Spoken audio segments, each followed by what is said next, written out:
nimekuja kuamini hii si nia ya ushuru, ni nia ya serikali kuu. Na mimi nataka kumuulize hawa wana kutoka serikali kuu, nimefanya nini mimi? Dhambi ambayo mimi nimefanya ni kuwa gavana wa Kisii. Sio mimi nilijipigia kura, hawa watu ndio walinipigia kura.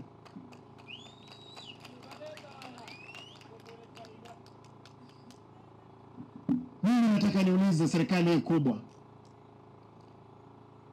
mbona mimi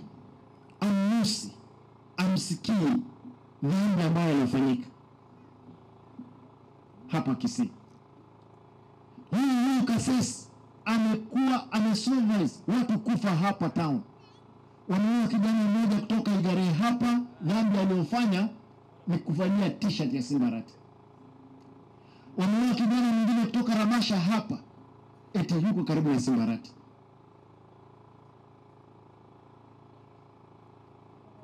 Mimi nataka niseme, siogopi, siangalie nyuma. Kama nitakufa, watu wako na wasiwasi. Mimi sijasema kwamba nasimama urais. Hakuna urais nataka kusimama kwa sasa. Mimi ni gavana wa Kisii. Si ngoje ikifika wakati huo nipasa tuone na nyinyi.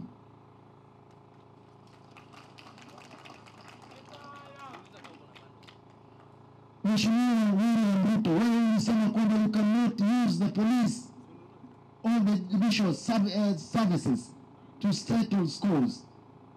What is happening with your team? Nasikia hata mtu anaitwa Koome anajua nini inaendelea. Kwa sababu wale askari waliopiga bunduki pale anaitwa Morris, mimi alikuwa amebeba bunduki AK47, hakuna kitu kilifanyika. Langat amefanya nini? Hajashtakiwa na wote wanatoka Nairobi. Kwani Kisii si Kenya? Hata Somalia, mahali ambapo serikali hakuna, kuna amani. Nini hii?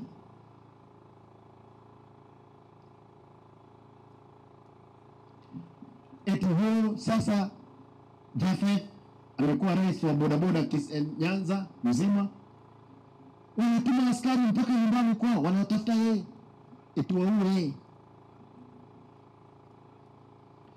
Ama ntumike ureke mpaka mweke na askari bago chabachikolijo mumroe talikenda akoli. Abantu bamintu abantu say mnajua uoga ni kitu mbaya. Kule University ya Garissa wakati Al-Shabaab ilifika, na kitendo ambacho kilifanyika South Milango ni kama kitendo cha Al-Shabaab, kwa sababu hakukuwa na sababu. Kwa sababu ya uoga watu waliwekwa chini, risasi moja na watu 5. Kama hata watoto wawili wangeshika yule jamaa wangenyang'anya ile bunduki. Rambi tumesema mtu yeyote atatumia bunduki vibaya hapa Kisii, ikuwe ni nani, tutakamata yeye.